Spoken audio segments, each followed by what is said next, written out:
Well, first of all, I just want to thank everybody for the opportunity here, especially everybody from Gulliver who's been such a big part of my life in achieving my dreams. And I'll tell you a little bit about that, but just everybody, thank you, especially here at Gulliver.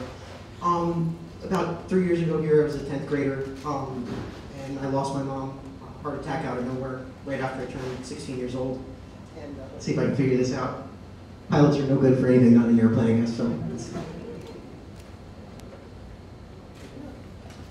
But anyway, that's my mom and me. Sorry, I'm a little nervous, folks. My mom's my life, and ever since I was little, she supported me doing just what I wanted to do, which was fly airplanes since I was, as far as I could remember. All I ever wanted to do was fly airplanes to different places around the world, and just, I've loved it my whole life, as far as I can remember. So my mom, Renee, she's my life, she always will be. And I'll just use a couple of pictures to go through tonight. But after I lost my mom, as I said, I was in 10th grade, and that's my whole family right there. My friends too, but that's my family. And so I needed a way to go fly. And I was already flying, I've been flying since I was 10 years old, but I needed a way out of, kind of a weird way to say it, but out of a way of being a kid, but that's all I wanted. You know, flying helps me be my inner kid every day. One of my friends, Harlan, who's in the audience, he says I'm the perfect combination of 40 and 12, and that describes pilots, I think. So, it can be serious, but inside we're little kids flying an airplane, going to have fun and doing different things, and every day going to different places. So that's what I did with the help of Mr. Zank and Ms. Cooper and Ms. Kaplan, and everybody here, really, Mr. Zucker, everybody. They did that for me, and the week after it happened, like I said, needed a way out just so I could achieve my dreams. And so I arranged to take extra classes and become a senior the next year. Nobody could really tell me my senior year if I was a junior or a senior, so I was just I was a mutt. So that was my last year at Gulliver, was 2 years ago, and I guess in May it'll be 2 years since I graduated. And throughout that summer I was just flying. I was still, I guess before my senior year I was still 16, so I was just a student pilot and building flight hours as a student pilot, soloing different places and stuff. And then when I turned 17, got my private pilot's license and became a commercial pilot at 18. And while I was doing all that, I was attending Embry-Riddle Aeronautical University. And I had some AP credits from school, and as I was going to Embry-Riddle, I made some great friends. One of whom, it turns out, I knew his dad, and I didn't even know him, so it was pretty cool. And it was great, just a bunch of flying geeks. I got my flight instructor ratings. And as I was doing that, I didn't realize how fast it was going, and I graduated here in May of 2012, and I was just taking the maximum amount of classes and flying as much as I could, and I ended up graduating with my bachelor's in aeronautical sciences in about 13 months from Embry-Riddle. So I graduated July of last year, I think it was. And it went by fast. I didn't even try to graduate like that. I'm not, you know, it just happened. It really did. I was flying, I was having fun. And like I said, I had my commercial and my flight instructor license, so I was teaching, and it didn't feel like that much work. It was just being happy and dreaming and achieving that dream. So a couple pictures to go through to kind of just explain a little bit of that and stuff. I mean, that.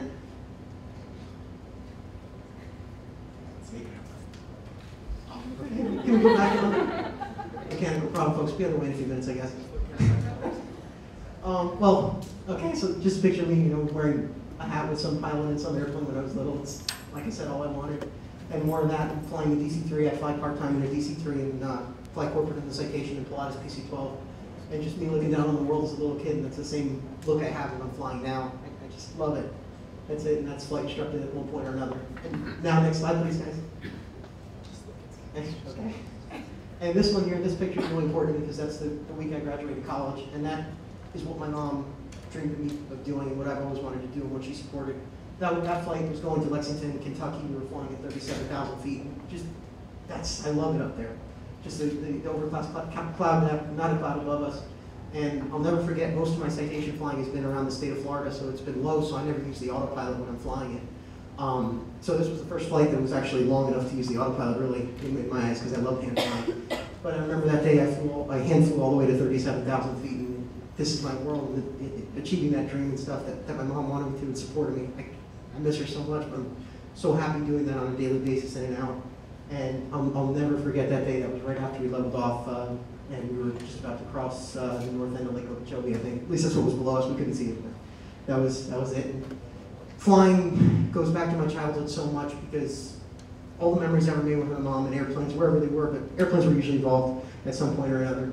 And this one was also in the citation. We were getting ready to depart Orlando, and that 757 was an exact tail number my mom and I flew when I was little. So I remembered that because got weird memories of tail numbers and stuff. So, but 67 wasn't like, if anybody here likes airplanes, that's that airplane. But, and this was me after my first time shooting an instrument approaching, my first approach to minimums in the Pilatus, which I'm currently flying. And again, the only time I've ever jump seated was when I was little in an ATR in France. And I'll never forget it was, shooting an approach to minimums into Paris. And it's all I ever wanted to do, and now I'm doing it, and it's the best feeling in the world to be able to do that day in and day out with my students and teach them that and share that love of flying. And while I'm talking about flight instructing, that's what I do now for the most part, and do the corporate flying. But my biggest problem now, it's not a problem, I love it, is I'm not old enough to be an airline pilot because of some new rules that took effect. You have to be 21 to be an airline pilot. After I graduated, I actually, it's funny, this goes back to my mom. I'm in law school currently. One of my best friends, whose dad I never had, Gary, he's a captain for Delta Airlines and an attorney. And I met him just by chance, and one of the cool things about flying is you never know where you're going to wind up or where it's going to be at the end of the day. It better be a runway, but you'll find some place to land. I was 14 with my mom flying home from New York, and we were in a DC-9, which is my favorite airplane. And we diverted into Toledo, Ohio, because the weather was below minimums in Detroit. And the airplane is older than most airplanes, so could not land in the lower visibility. And that was that day in Detroit. And I'm a shy kid, I still am, I'm nervous right now. But so I was shy, but the captain was offering tours of the cockpit. My mom said, go up, Pooh. She always used to call me Pooh Bear. But go up. I said, no, Mom, I'm just going to stay back here. So she did what most Jewish mothers do and went up and did it anyway. And went up there, and turns out the captain was an attorney, and my favorite airplane, we just really hit it off, and that was it. But if the weather had been good in Detroit that morning, and we had to divert it, and I wouldn't be in law school right now, I wouldn't have this other best friend that helped me get through when my mom passed, and he was there. I remember calling him, he was about to fly to Milwaukee, and he came right down to see me. And it's funny the way life puts you in those situations and stuff, who becomes there, and it's all part of that journey, all part of flying. And the name I talk, I forgot to mention, just because I'm nervous and sorry again, is keep flying the airplane. And that's what, when stuff goes wrong in the airplane, that's what you do. You fall back to basics, and it's flying. The automation is one thing, I try not to use it in a lot of instances, but you fly the airplane, whenever aviate, navigate, communicate when things go wrong. And when I lost my mom, not having my mom was like saying you can't have air. And I'll always miss her. I always wish I was a 10th grader again, right back here at Delaware. My best memories are here and with her.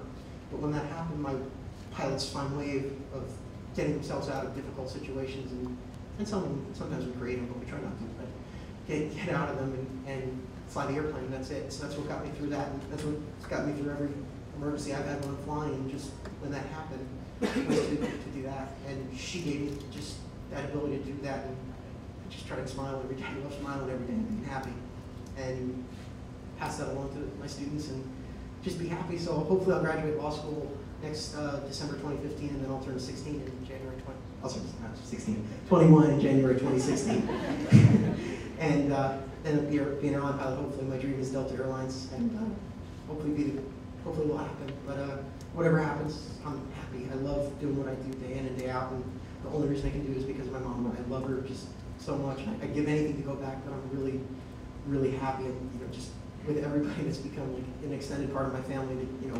That, my mom, we were all the family we ever needed. It was her and I, but I have this big, huge family that I don't know. It's just become awesome, and I love it. I love living life every day, and doing what I love to do. And I'm so fortunate to be able to do that, and go fly airplanes. I always wish that, well, she's there in other ways, but I always wish that she was there when I went solo, for my first solo flight, or when I checked out my first jet, or in the DC-3, which also, that's back on the slide, but anyway, that particular DC-3 that I fly was a one that dropped troopers over Normandy back in World War II. And my grandpa, I'm a third-generation Holocaust survivor, so I wish he could have been there to see that, and flew that exact airplane that took part in that.